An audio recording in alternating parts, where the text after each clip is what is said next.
Roads are the backbones of civilization. During the Neolithic era, humans began to settle in secure areas, such as fortifiable hilltops, in small, cohesive groups. As these communities grew larger, they made friendly and hostile connections with neighboring groups. The ensuing relationships between peoples were facilitated by pathways that connected one settlement to the other. The Via Eurasia, or route of roads, follows this evolution, highlighting the material culture that enabled societies to grow and come into contact with one another. The Via Eurasia is a cultural route that gives visitors the opportunity to experience a wide range of the infrastructure that has facilitated overland trade from early prehistory up until just before the dawn of industrialization. Some of the earliest examples of man-made pathways that remain today are pedestrian roads and cart ruts carved into the soft stone of central Anatolia. This region was once part of the ancient Phrygian civilization, home to King Midas and the Gordian knot, historical legends that resonate across Europe because of their role in mythology.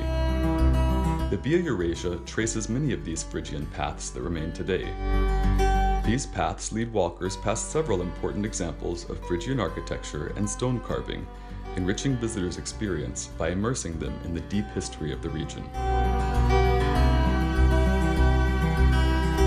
The most ancient surviving roads in southern Turkey were built by the Lycian and Pisidian civilizations.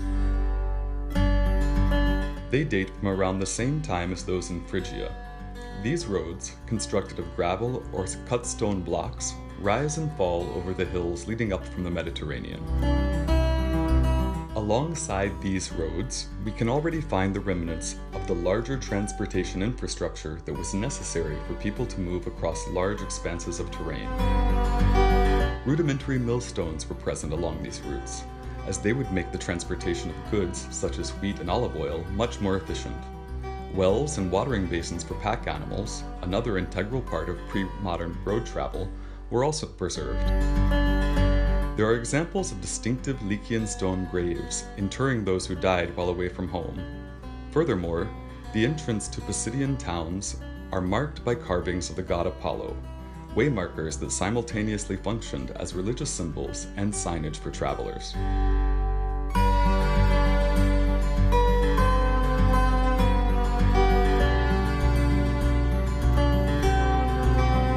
Roman roads fall into three categories, and the Via Eurasia passes along each of them. The first and largest type are called Via Publicae. Depending on the sources, they may also be called Viae Consulares, Viae Praetoriae, or Viae Militares. These roads were the main arteries of the empire. The Via Eurasia traces three such roads: the Via Militares, that connected Constantinople to the Danube, the Via Egnatia, that goes through the Balkans, and the Via Appia, that runs between Rome and Bari.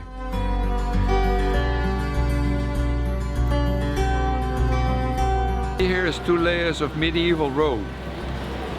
One road was repaired by putting a next roadbed on top of the former one.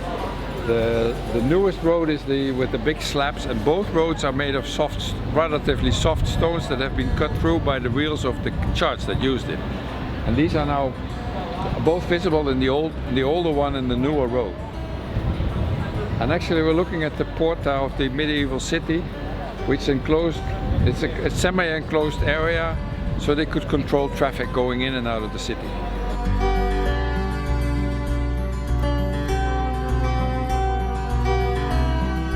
The second category of Roman roads were called Viae Privitae, Viae Rusticae, Viae Glariae, or Viae Agrariae. These are roads that were built by wealthy families or individuals who wanted to connect their vast estates and settlements to the main roads. Although the roads were privately funded, they were open for public use.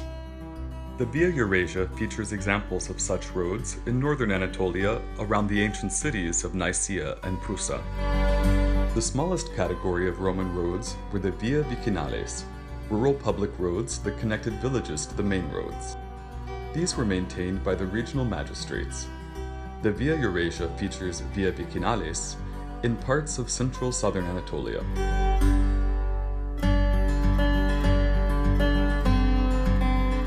This is a classic Roman road climbing a hill in zigzags over very broken but mainly native bare rock.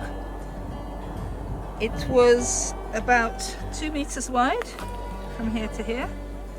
And when you get rid of those bushes, you'll find that there's a straight edge along the inside, and along the outside a curb made out of big boulders or of natural rock. And the space in between was the route in which the people could walk. In places it runs over bare rock, in places it's filled with cobbles, and in places it has steps like these, which will help the user to use the route and also for the water to run off in the winter. So this is typical of the roads in this area, and it's not a main road, but it's not a minor road either. Normally this road would have wells on it about every 1 to 2 hours walk, because you need to drink when you walk, and also your animals need, more important, your animals need to drink when they walk. And it's normally the type of road found between two medium-sized Roman or Lycian sites. Now, at one time, when animals were using this road regularly, of course it would fill up with a mixture of animal shit and leaves, and so it would be quite a comfortable surface for walking on, especially on the shallower sections between the steps. The Via Eurasia also passes over ancient bridges that feature the distinctive semicircular arches of Roman engineering.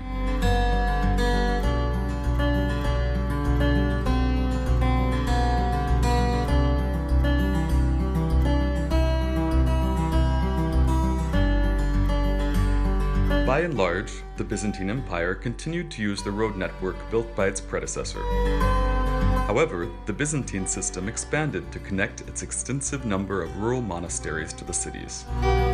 Changes to the transportation network linked newly powerful Christian churches throughout the region and catered to the growing number of religious pilgrims.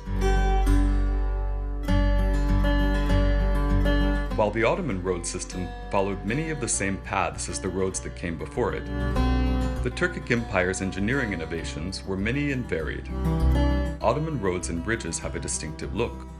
The Ottoman roads became more precisely paved than those of the Byzantines, while Ottoman bridges feature pointed angles above the apexes of arches.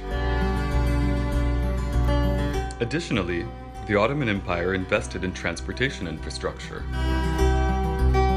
Caravanserais, where trade convoys and travelers could find shelter, were constructed at lengths of 1 day's journey along the road. The practical tradition of having wells and cemeteries along the roads also continued well into the Ottoman era. Additionally, the Ottomans built large fountains for travelers to have access to fresh flowing water. Places of worship and local Muslim pilgrimage sites, such as turbes, or tombs of prominent religious leaders, begin to appear on the roads, giving travelers a means to express their religious needs while away from their homes. The Via Eurasia is the spine of the Eastern Mediterranean. It traces the evolution of European civilization from small regional kingdoms in the ancient era through to the Middle Ages.